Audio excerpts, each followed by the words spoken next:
Today we are going to start with the concept called multi-dimensional modeling for data warehousing.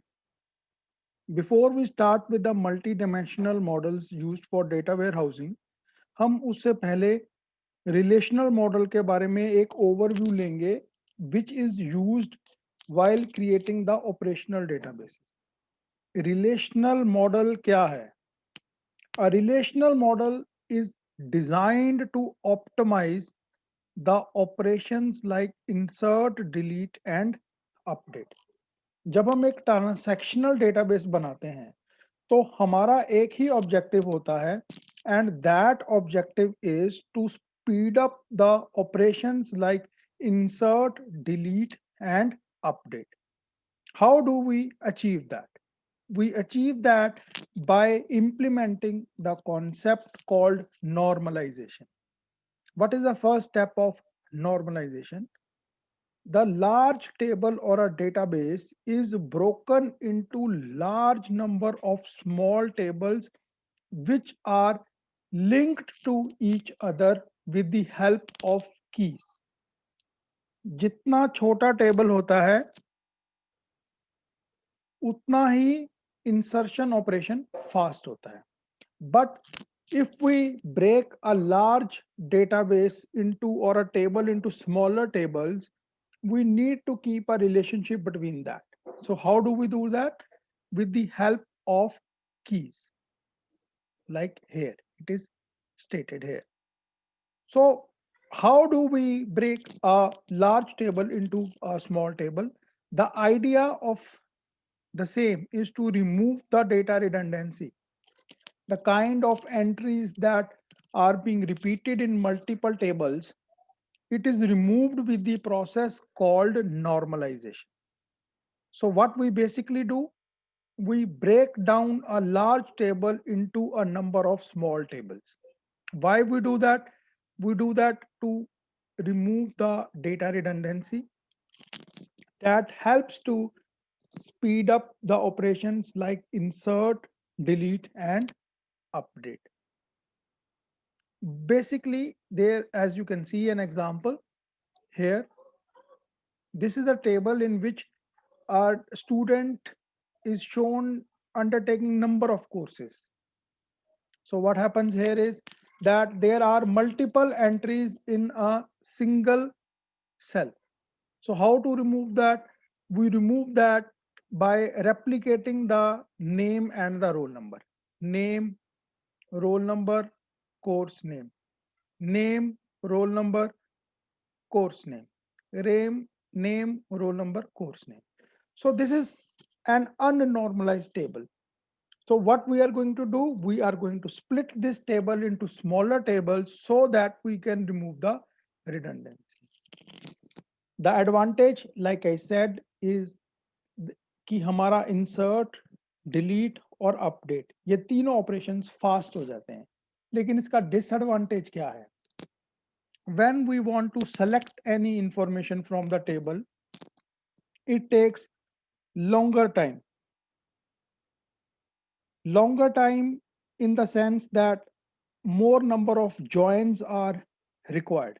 And if the data is stored on multiple disks or at multiple sites, then it takes even longer period of time. So to overcome this problem, the data warehousing does not use the traditional ER model. Instead, it uses multi-dimensional data model.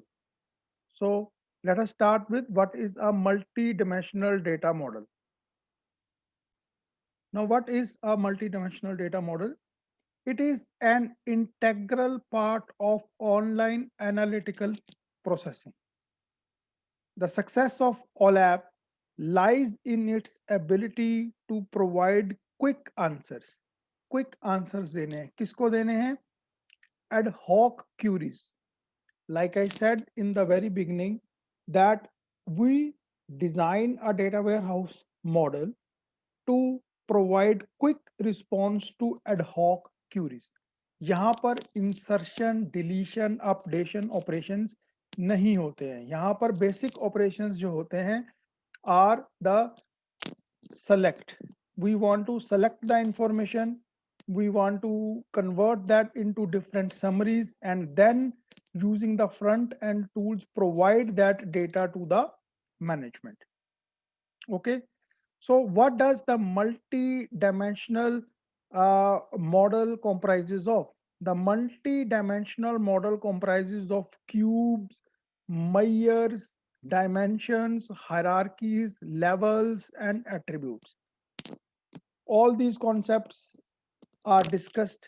Some of them have already been discussed, and you will become more familiar as we go ahead with the lecture.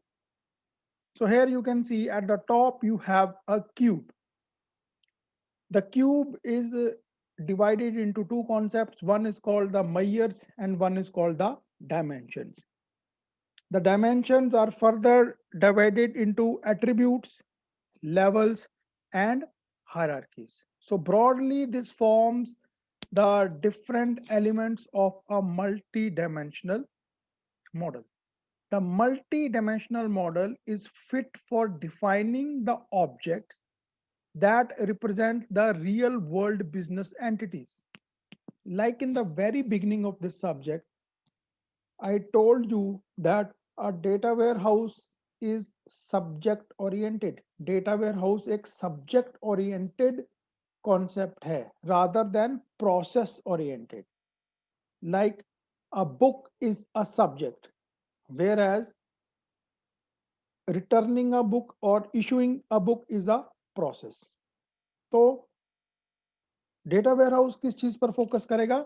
Subject पर, and that subject actually represents the real world business entity. The data for that subject can be viewed from multiple dimensions, such as उस book का cost क्या है, उस book का author क्या है, उसका पब्लिशर क्या है, कहाँ सेल हो रहा है, and all that.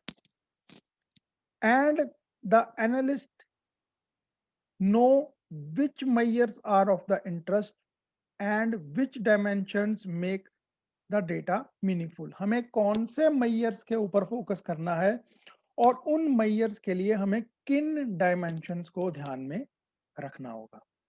Okay. Multi dimensional model consists of two things. एक फैक्ट टेबल और एक डायमेंशनल टेबल. फैक्ट टेबल जो होता है वो सेंटर में होता है और उसको सराउंड करता है आपका dimension table. And the fact table जो होता है वो रिप्रेजेंट करता है आपकी रियल वर्ल्ड बिजनेस एंटिटी को, जैसे कि book, student, teacher. So these are the facts and उनको सराउंड करती हैं उनकी dimensions.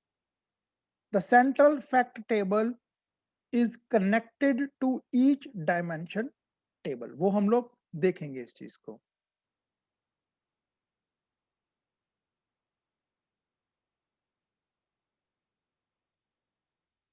So designing a multi-dimensional model. How do we design a multi-dimensional model? Selection of the business process. सबसे पहले हमें हमारी बिजनेस प्रोसेस के बारे में पता होना चाहिए जिसके ऊपर हम लोग एक डायमेंशनल मॉडल बनाने जा रहे हैं. Second is granularity. I have already told you granularity का मतलब है द अमाउंट ऑफ डिटेल जो हम लोग उसके बारे में सेव करना चाहते हैं. Granularity refers to the level of detail in the fact table. आप जितनी ज्यादा डिटेल रखेंगे उतनी आपकी स्टोरेज रिक्वायरमेंट बढ़ती है, लेकिन आप जितनी ज्यादा डिटेल रखते हैं उसका फायदा एनालिसिस में होता है, क्योंकि more the information you have better the analysis you can do. उसमें आपको कौन सी इंफॉर्मेशन चाहिए देन आप उसमें से निकाल सकते हैं. It is recommended that the grain be declared at the most atomic level of the business process. Highly detailed and atomic fact measurements help to analyze the data better. The third is very important one, the choice of dimensions. जब आपने एक fact table बना लिया है तो उसके बाद उसकी डायमेंशंस होती हैं। जैसे आपने फैक्ट्स जो हैं वो डिसाइड किए कि एक सेल मेरा फैक्ट है, एक परचेज मेरा फैक्ट है, एक मेरा लेट्स से सप्लायर मेरा एक फैक्ट है, एक एम्प्लॉयर मेरा फैक्ट है। Then you go for the dimensions, like कि एम्प्लॉयर की डायमेंशंस क्या है, एक सप्लायर की डायमेंशंस क्या है, एक प्रोडक्ट की डायमेंशंस क्या हैं। Then this is it. So after the fact table, how many subjects that we have selected, उन subjects के बाद हम लोग उनकी dimensions को select करते हैं। Then the identification of the facts, obviously that comes before the dimensions। आपको facts दिखा examine करने पड़ेंगे कि how many facts will be there in the within a single fact table। So what is a fact table? अभी तक हमने कुछ नहीं किया है, अभी तक सिर्फ हमने ये समझने की कोशिश की है कि एक ट्रांसैक्शनल मॉडल के अंदर, एक ट्रांसैक्शनल डेटाबेस के अंदर हम लोग नॉर्मलाइजेशन यूज करते हैं। Normalisation is based upon ER model. Data warehouse के लिए हम लोग मल्टी डायमेंशनल मॉडल यूज करते हैं, और multi dimensional model consist of facts and dimensions. Now we are going to do study what is a fact table. A fact table in a multi-dimensional model represents the measurements. So what we are focusing on is the measurements, metrics और facts related to a business process।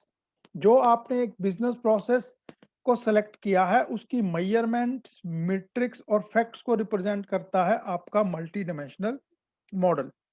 Generally all multi dimensional schemas consist of a single fact table. यहां पर generally word use किया गया है तो please ध्यान में रखिए। Mostly we try our best कि हम लोग सिंगल फैक्ट टेबल के साथ चलें, but sometimes there is a requirement where we need to have more than one fact table in your schema. Except the fact constellation schema where multiple fact tables are used.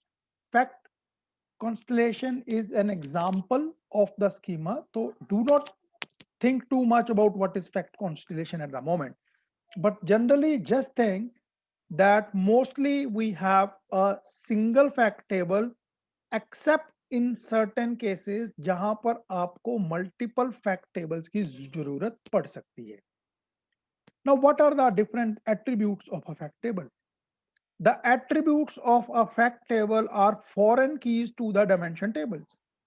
So basically a fact table is surrounded by a number of dimensions, and those dimension tables consist of a primary key। For example, अगर आपके पास एक fact table है और उसके surrounding 10 dimension table हैं, तो 10 के 10 dimension tables की एक प्राइमरी की होगी।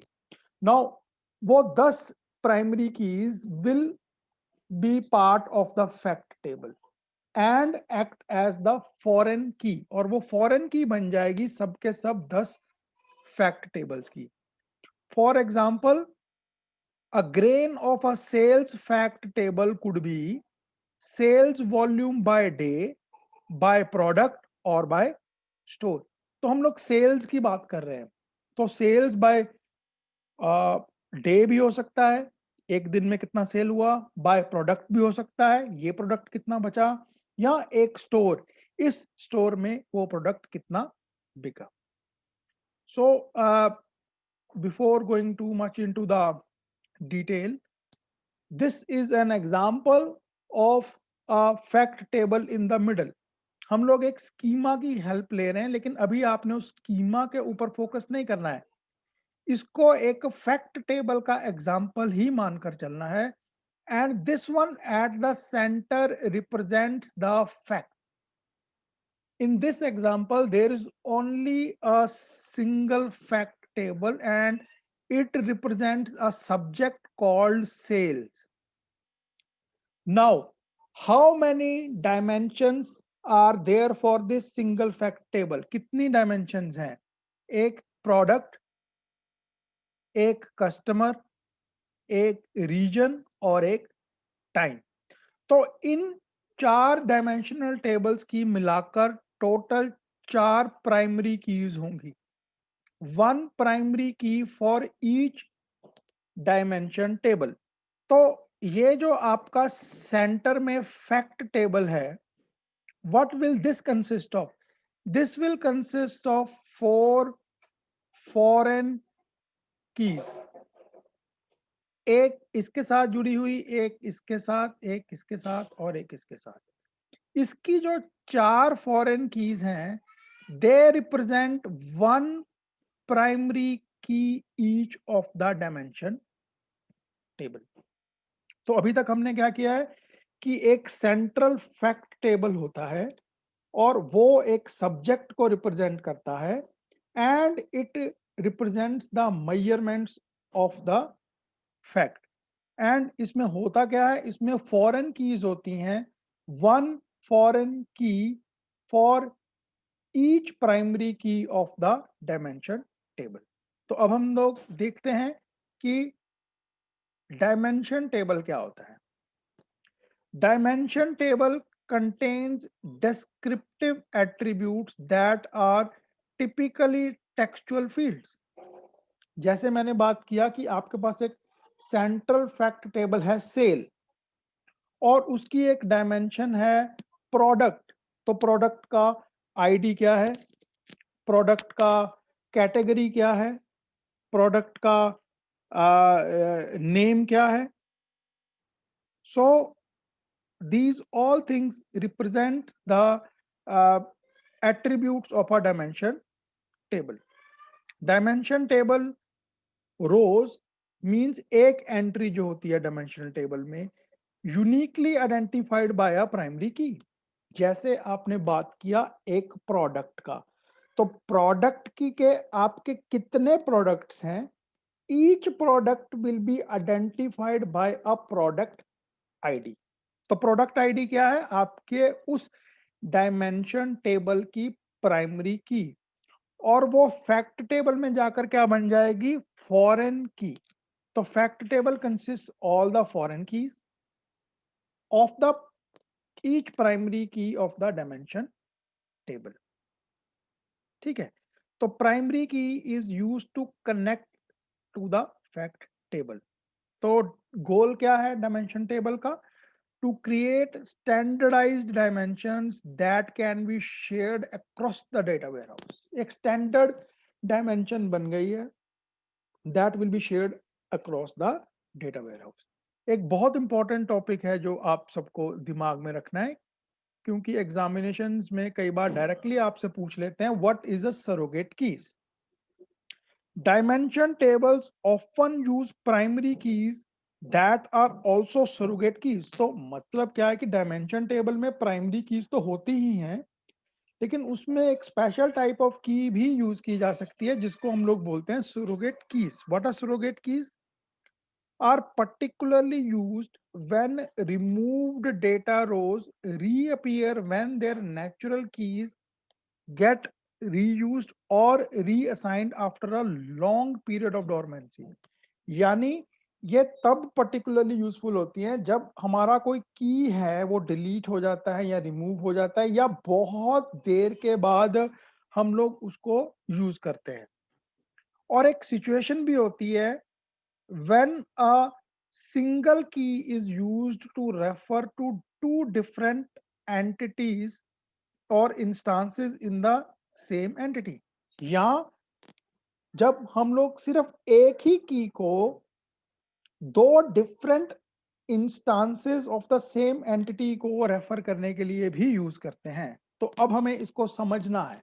ये तो पता चल गया है कि डायमेंशनल टेबल के अंदर प्राइमरी कीज यूज होती हैं, जिसमें से उन कुछ को हम लोग स्पेशली सुरोगेट कीज बोलते हैं तो अब हम लोग एक एग्जाम्पल से समझेंगे कि सुरोगेट की होती क्या है, ताकि आप इसको एग्जाम में अटेम्प्ट कर सकें। Consider that two different customers are assigned same customer ID in two different sources. ये आप समझिए, एक मेरा बिजनेस चलता है लेट्स से इन इंडिया, और एक मेरा बिजनेस चल रहा है लेट्स से इन ऑस्ट्रेलिया। तो जो इंडिया में बिजनेस चल रहा है उसमें एक कस्टमर को एक कस्टमर आईडी दिया गया है, तो वो एक अलग सिस्टम है। ऑस्ट्रेलिया में भी एक सिस्टम है, उसमें भी एक कस्टमर आईडी को एक कस्टमर को कस्टमर आईडी दिया गया है। तो हो सकता है दोनों को मान लीजिए 1-1 दिया है। तो इंडिया में 1 has been assigned to Raman, whereas in other country the same id has been assigned to Jyoti.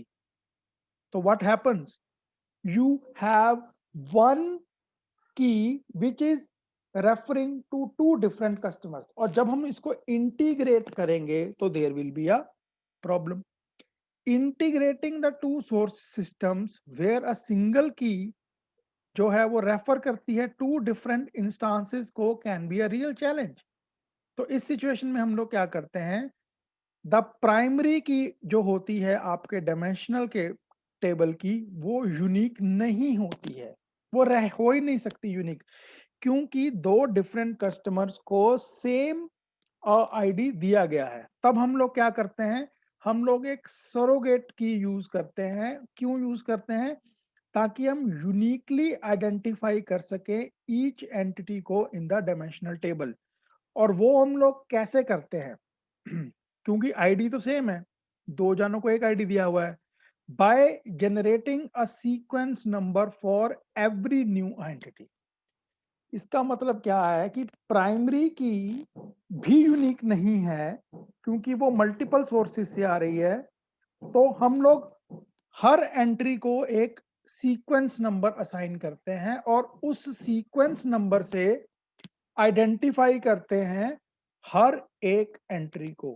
And what is that sequence number और the key called, that is called the surrogate की।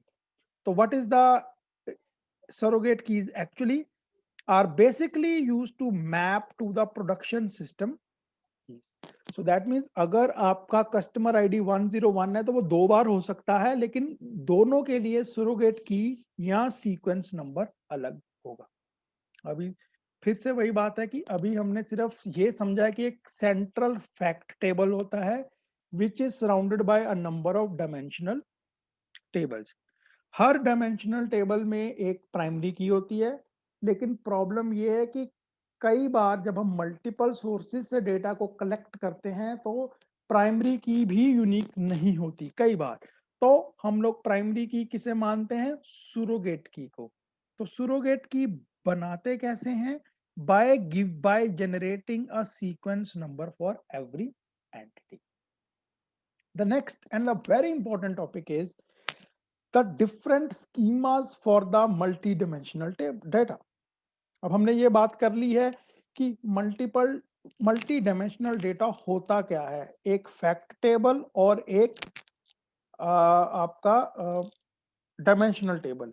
लेकिन इसको organise कैसे करते हैं, organise का मतलब है कि इसमें कितने फैक्ट टेबल हो सकते हैं और कितने डायमेंशनल टेबल हो सकते हैं हर डायमेंशन के लिए। ठीक है, तो अब हम लोग क्या देखने जा रहे हैं कि इसकी ऑर्गेनाइजेशन को लेकर कितने स्कीमास हमारे पास होते हैं। First one is called the star schema. ये बहुत ही स्ट्रेट फॉरवर्ड स्कीमा है। इसके अंदर हमारे पास एक सेंट्रल जो फैक्ट टेबल होता है, जैसा कि आपको यहां पर दिखाई दे रहा है, इसकी 4 फॉरेन कीज होंगी और हर फॉरेन की एक प्रोडक्ट की या सॉरी एक डायमेंशन की प्राइमरी की के साथ कनेक्टेड है। So this dimension table, the 4 dimensional table that I am marking right now, ये चार के चार उस एक ही टेबल के अंदर पूरी की पूरी डायमेंशन को दिखा सकते हैं। यानी एक डायमेंशन के अंदर कितने एट्रीब्यूट्स हो सकते हैं, 50, 100, 200, जितने मर्जी हों, हम लोग सिर्फ एक टेबल ही यूज करेंगे। अब naturally what comes to our mind is कि यार अगर 200 एट्रीब्यूट्स, 50 एट्रीब्यूट्स, 40 एट्रीब्यूट्स हैं, तो फिर एक टेबल में रखेंगे तो प्रॉब्लम नहीं हो जाएगा। लेकिन हम चाहते हैं कि हम जितना हो सके स्टार स्कीमा ही फॉलो करें, but sometimes it becomes impossible कि हम सारे के सारे एट्रीब्यूट्स को एक ही डायमेंशनल टेबल में डालें। तो फिर इसमें हम लोग क्या करते हैं, थोड़ी C small level of normalisation को ऐड कर देते हैं। तो इसमें क्या होता है, जैसा आप देख सकते हैं कि there is a central fact table which is surrounded by the dimensions. ये एक टाइम डायमेंशन है, तो ये छोटा सा डायमेंशन है, इसमें बहुत ज्यादा एट्रीब्यूट्स नहीं होंगे, इसीलिए इसको सिर्फ एक सिंगल टेबल के अंदर ही शो कर दिया गया है। लेकिन प्रोडक्ट जो डायमेंशन है वो छोटा नहीं है, ये डायमेंशन बहुत बड़ा है, इसमें बहुत सारे एट्रीब्यूट्स आ गए हैं। तो अब मैं उन सब एट्रीब्यूट्स को एक ही टेबल के अंदर या एक ही डायमेंशनल टेबल के अंदर नहीं रख सकता हूं। तो इस केस में एक्चुअली मैं क्या करना चाहता हूं, मैं इसको स्प्लिट कर देता हूं into another table which is known as category. This is actually implementing a very small degree of normalization. So what is the difference between a star schema and a snowflake schema? First I will discuss what is common between the two. Common जो है वो ये है कि दोनों के अंदर सिर्फ एक फैक्ट टेबल ही आएगा। तो दोनों के बीच में डिफरेंस क्या है, स्टार स्कीमा के अंदर हर डायमेंशन को सिर्फ एक टेबल से ही रिप्रेजेंट किया जाएगा, वेयर एज स्नोफ्लेक स्कीमा में एक डायमेंशन को स्प्लिट करना पड़ जाता है कई बार, क्योंकि वो डायमेंशन बहुत बड़ी हो जाती है। तो let's go back to the theoretical part. Star schema is the simplest of all. क्यों? Because it consist of a single fact table and multiple dimensional table. और जो हर डायमेंशनल टेबल होता है वो एक डायमेंशन को एक टेबल में ही रिप्रेजेंट करता है। All the dimensional tables are connected directly to the single fact table. Please keep this thing in mind कि हर डायमेंशनल टेबल डायरेक्टली कनेक्ट हो रहा है फैक्ट टेबल के साथ, क्योंकि हर डायमेंशन के लिए एक ही डायमेंशन टेबल है। Whereas in case of snowflake schema, it is like an extension of star schema। यानी हमारे पास एक central fact table है which is surrounded by multiple dimensional table। लेकिन थोड़ा सा difference है, the basic idea is same, that is there is only single fact table which is surrounded by large number of dimensions। लेकिन difference क्या है, हम लोग प्रेफर कब करते हैं स्नोफ्लेक स्कीमा को, जब एक डायमेंशनल टेबल के अंदर पर डायमेंशन जो एट्रीब्यूट्स होते हैं वो बहुत ज्यादा होते हैं, मतलब एट्रीब्यूट्स आर वेरी लार्ज। तो हमें करना क्या पड़ता है, डायमेंशन को ब्रेक करना पड़ता है। So you have to break the large dimensional table into smaller dimensional tables. इससे क्या होता है, थोड़ी सी कॉम्प्लेक्सिटी रिड्यूस हो जाती है, लेकिन हमने अवॉइड करना है। We are not going to take the route of snowflake schema, we are going to, हम ट्राई करेंगे अपना बेस्ट कि हम लोग स्टार फ्लेक स्कीमा ही यूज करें, लेकिन जहां पर बिल्कुल अनअवॉइडेबल हो जाए वहीं पर हम लोग स्नोफ्लेक यूज करते हैं। तो इसमें क्या है कि सारे के सारे जो डायमेंशंस होते हैं वो directly connected to the central fact table नहीं होते। जैसे अगर आप कैटेगरी को देखें तो it is not directly connected to the sales, but instead it is connected to another dimension called product. तो डायरेक्ट कनेक्शन नहीं रहा, जहां की स्टार फ्ले स्कीमा में डायरेक्ट कनेक्शन था। The third one is called the fact constellation. इसमें क्या है कि we have more than one fact table. पिछले दोनों केसेस में there was a single fact table, but इसमें more than one fact table है। हम लोग ऐसा मॉडल क्यों यूज करते हैं हम लोग? ऐसा मॉडल इसलिए यूज करते हैं क्योंकि जो मल्टी डायमेंशनल मॉडल्स हैं या जो फैक्ट टेबल्स हैं जिनकी आगे डायमेंशंस हैं, they are not totally independent of each other. इनमें कोई ना कोई डायमेंशन शेयर हो रहे हैं। जैसा कि आप देख सकते हैं इसके अंदर फैक्ट टेबल 1 और फैक्ट टेबल 2 दो अलग फैक्ट टेबल्स हैं, लेकिन इसके अंदर दो ऐसी डायमेंशंस हैं which are shared by both the fact table 1 and fact table 2। और जब यहां पर शेयरिंग आ जाती है तो then we use the concept of fact constellation schema. So what is fact constellation schema? Contrary to the star and snowflake schema, in case of fact constellation schema, we have more than one fact table. Plus, star schema और snowflake schema में shared dimensions का concept नहीं है, लेकिन fact constellation के अंदर shared schema का concept भी आता है. So, in the end, what is the difference between a star schema and a snowflake schema?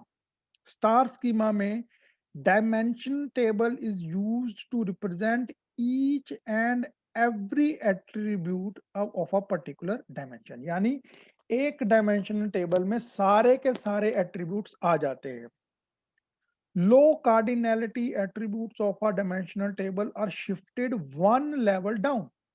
जैसा product था तो उसका लो कार्डिनैलिटी एट्रीब्यूट यानी कि कैटेगरी को स्प्लिट कर दिया और एक अलग टेबल बना दिया।